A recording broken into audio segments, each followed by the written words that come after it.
শেখ হাসিনা মাননীয় প্রধানমন্ত্রী উনি বলেছেন বাংলাদেশে ঢুকবেন, পারলে ডক্টর ইউনূস ঠাকাও, আমরাও দেখব। বঙ্গবন্ধু কন্যা আপনি বাংলাদেশে যাবেন, আমার বাসায় উঠবেন এবং আমার বাসা আপনার নামে আমি লিখে দেব।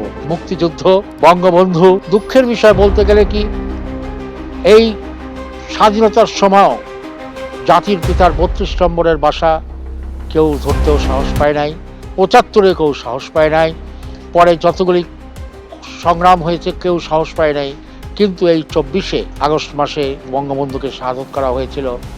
সেই মাসে বঙ্গবন্ধুর বাসাকে গুড়িয়ে দেওয়া হয়েছে, বঙ্গবন্ধুর নামকে উড়িয়ে দেওয়া হয়েছে, বঙ্গবন্ধুর যে বাংলাদেশের যে টাকা যেখানে বঙ্গবন্ধুর ছবি ছিল সেটাকে উড়িয়ে দেওয়া হয়েছে।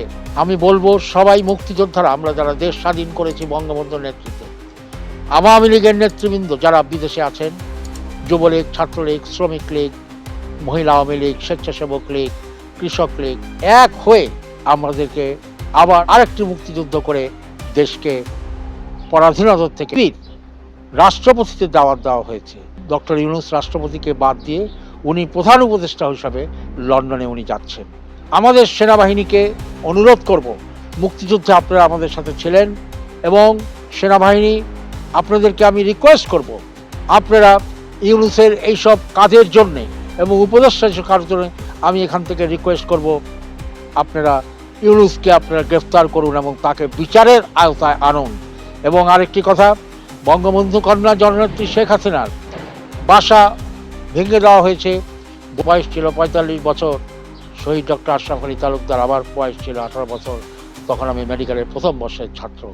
আমার সামনে আমার বাবাকে হত্যা করা হয়েছে এবং হত্যা করার আগে বলা হয়েছে, বল শেখ মুজিব তেরা বাপ হ্যায়। আমি বললাম শেখ মুজিব পুরা বাংলাদেশ কো ফাদার হ্যায়। তারা বলেছিল তো হিন্দু কা বাচ্চা হ্যায়, কাফের কো বাচ্চা হ্যায়। তারপরে আমি বলেছিলাম বিসমিল্লাহির রহমানির রহিম লা ইলাহা ইল্লা আনতা সুবহানাকা ইন্নী কুনতু মিনাজ জালিমিন। তখন তারা গুলি করে আমার সামনে আমার বাবাকে হত্যা করা হয়। আমি 18টা গুলি থেকে বেঁচে আসি এবং মুক্তিযুদ্ধ জয়েন করি এবং জাতির পিতা আমাকে মস্কোতে নিয়ে যে আমার হাতকে ঠিক করেন। আজকে আমি বেঁচে আছি জাতির পিতার জন্যে। আজকে বঙ্গবন্ধু কন্যা আপনার কোনো ভয় নাই, আমি এবং আমার বাসা আপনার নামে আমি লিখে দিব। জননেত্রী শেখ হাসিনা মাননীয় প্রধানমন্ত্রী উনি বলেছেন বাংলাদেশে ঢুকবেন, পারলে ডক্টর ইউনূস তুমি